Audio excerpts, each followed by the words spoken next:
Assalamualaikum. Aku mau taruh kameranya di tripod dulu ya, sebentar.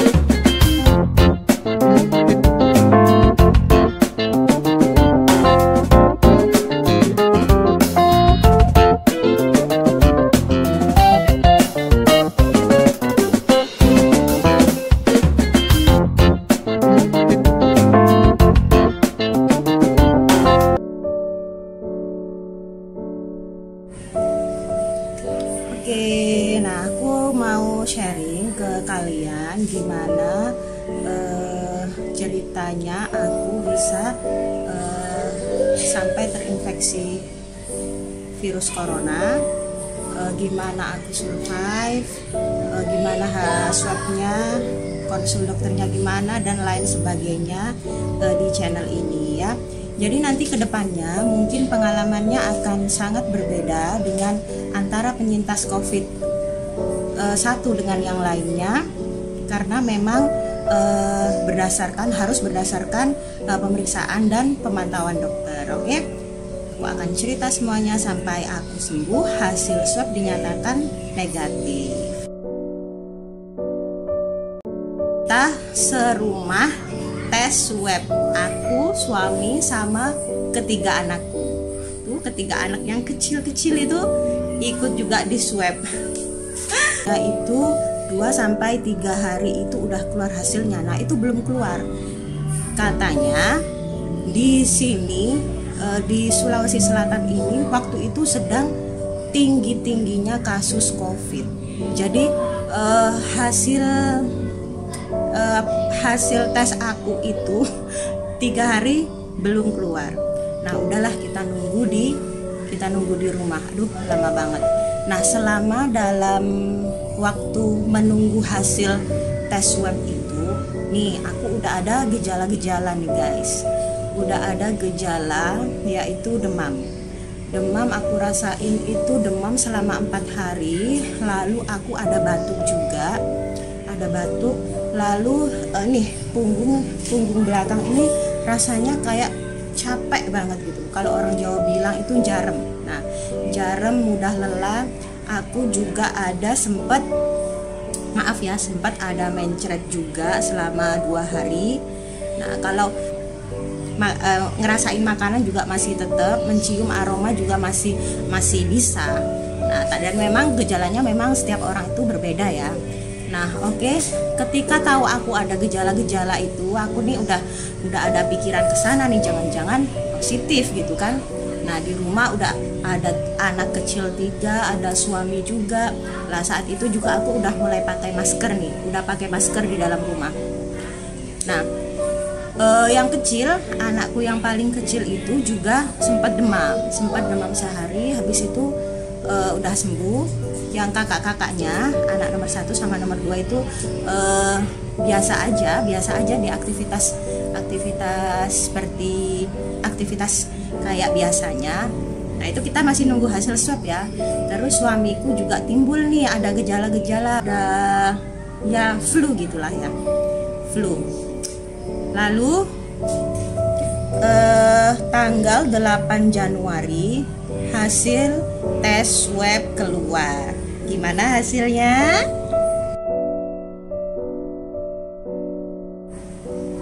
Tara, hasil tes swab keluar dan satu rumah aku yang positif COVID-19 ya. Cuman aku sendiri yang positif.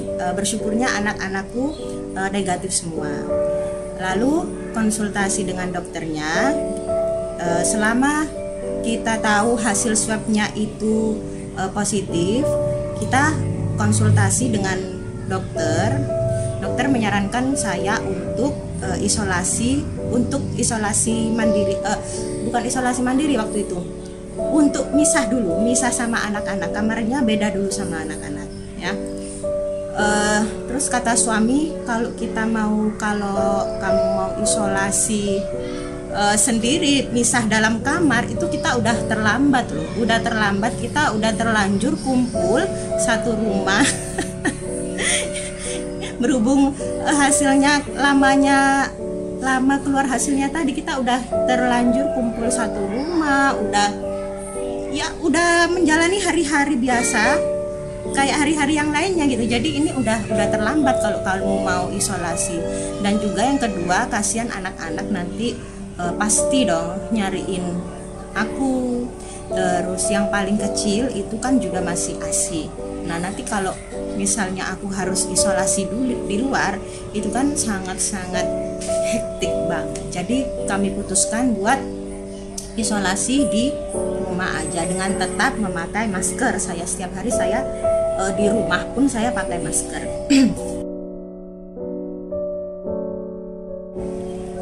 Nah, gimana kami survive saat kondisi seperti itu di rumah ya? Kami ingat banget gimana kami menjalani hari-hari sulit itu di rumah dengan keadaan badan yang nggak karu-karuan, dengan gejala yang aku alami ya, kayak mudah lelah. Aduh, capek banget nih, aku harus istirahat. Di samping itu anak-anak ini memang harus butuh perhatian nih. Jadi otomatis suamiku waktu itu ngambil cuti ya, harus nemenin kami di rumah untuk bagi tugas, berbagi tugas masak.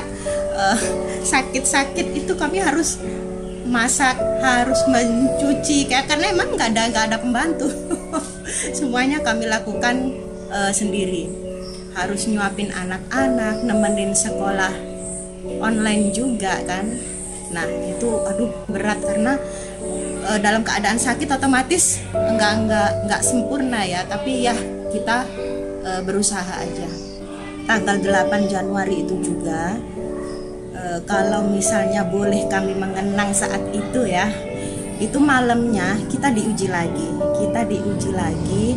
Itu anak yang paling kecil itu jatuh guys, jatuh dari kursi sehingga kepalanya bagian kiri itu sobek sekitar 1 cm dan harus dijahit.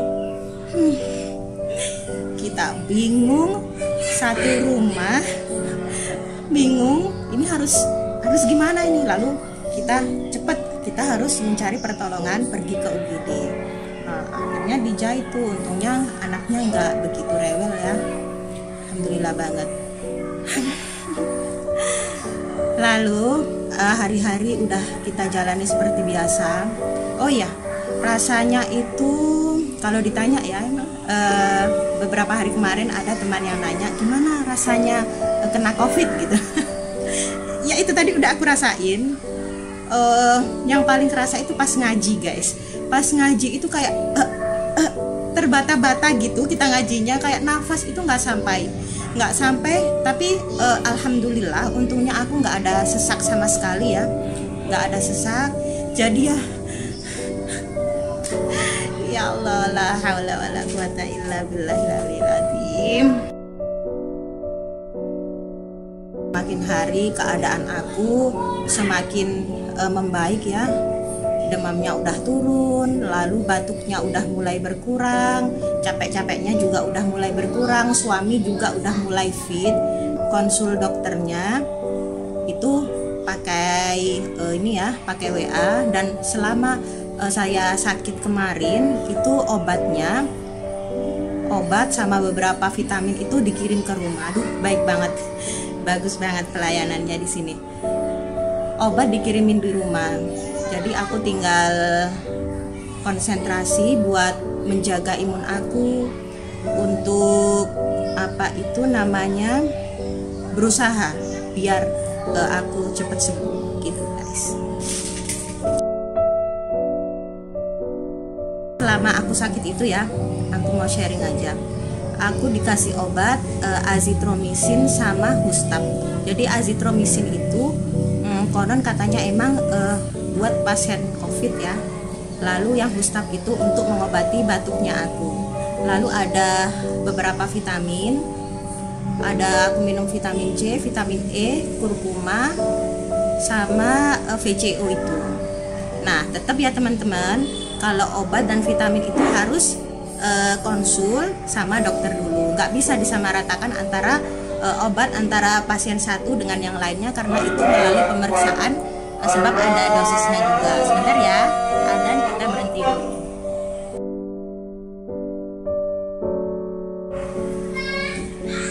Nah, lanjut lagi, obat udah, vitamin udah, lalu sekarang tentang amalan zikir yang aku lakukan selama sakit kemarin. Jadi Kiai Said Agil itu kan pernah terpapar virus corona juga. Beliau memberikan wejangan, memberikan zikir amalan selama isolasi terkena COVID itu. Selain makan yang banyak, minum vitamin dan lain sebagainya, itu ada amalan zikir yang aku tiru dari Kiai Said, yaitu yang pertama, a'udzu bikalimatillahi tammah min syarri ma khalaq. Nah, aku baca terus. Lalu yang kedua, aku baca bismillahirrahmanirrahim, la yadurru ma'asmihi syai'un fil ardi wala fis samai wa huwas samiul alim. Nah, itu aku baca terus-terusan guys, supaya hatiku tenang ya. Taqarrub ilallah, minta doa supaya diberi kesembuhan, dan itu juga salah satu ikhtiar kita ya, selain kita minum beberapa vitamin dan lain sebagainya itu. Nah, itu menjadikan hati kita semakin tenang, semakin percaya sama Allah. Kalau kita pasti yakin dan pasti sembuh. Aku nggak mau mengotori hati aku dengan berpikiran, ini aku ketularan siapa ya kira-kira, ini aku habis pergi dari mana ya, kok aku sampai kena COVID kayak gini. Nah, itu sebisa mungkin aku hindari guys, sebisa mungkin aku hindari. Belum tentu juga aku tertular dari orang-orang di sekeliling aku, belum tentu. Kemarin aku baca berita, ada satu rumah itu yang terdiri dari bapak, ibu, anak, sama pembantu. Itu yang bapak, ibu, anaknya semuanya positif, tapi pembantunya negatif. Nah, itu kan tidak bisa kita mengasumsikan, wah aku pasti positif nih kalau habis itu kontak sama orang yang positif. Belum tentu. Tetangga kalian positif, nah belum tentu kalian juga ikut positif kalau cuman lewat depan rumahnya.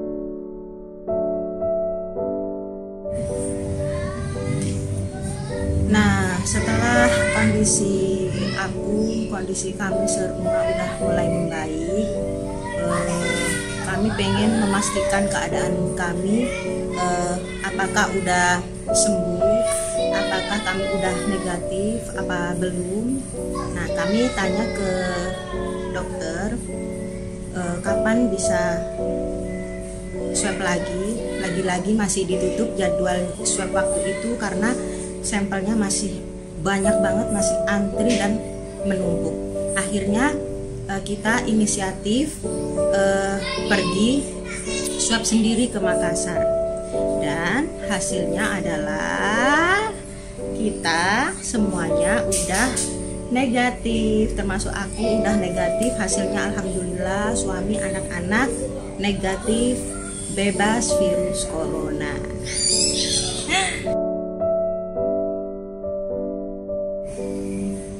Nah, COVID itu bukan seserem yang kita bayangkan kok, nggak seserem itu, dan insya Allah bisa sembuh asalkan sigap ya guys, sigap, lebih aware tentang kesehatan kalian masing-masing. Kalau udah mulai ngerasa capek, badan nggak enak, bener nggak itu kecapean biasa, batuk pilek biasa. Nah, bukannya nakut-nakutin juga nih, karena di sekeliling kita ada keluarga kita, ada tetangga, teman, saudara yang harus kita hargai usaha menjaga kesehatannya. Nah, jangan sampai kita jadi egois sehingga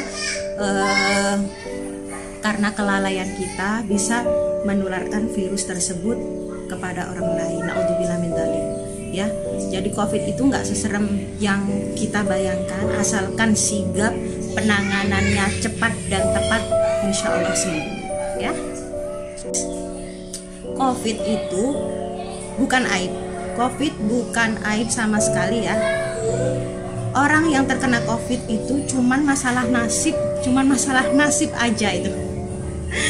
Jadi siapapun bisa terkena COVID ya guys. Tolong buat kalian semuanya, aku tetap berdoa buat kesehatan kalian semuanya. Tetap semangat buat kalian para pejuang COVID ya. Jangan pernah lelah. Per hari ini itu kasus COVID di Indonesia sudah mendekati angka 1 juta guys. Tapi yang sembuh itu lebih banyak. Kalian harus fokus dengan angka yang sembuh, bukan angka yang gugur ya. Biar kita tetap termotivasi buat sembuh. Oke? Jangan panik, karena panik itu udah separuh penyakit. Aku udah ngerasain nih. Panik ketika aku tahu positif, nah aku nih panik sampai down psikis, sehingga mungkin saat itu juga celah virus itu masuk dalam tubuh aku ya. Jangan panik ya. Sekian dulu sharing-sharing aku ke kalian, semoga bisa bermanfaat dan tetap cuman sekedar info pengalaman aja tentang pengobatan, tentang obat apa yang harus diminum. Itu tetap kalian harus konsultasi sama dokter kalian masing-masing. Akhir kata aku cuman bisa sampaikan ke kalian, ingat pesan ibu. Nah, aku mau ingetin ke kalian, tetap selalu ingat pesan ibu, pakai maskermu.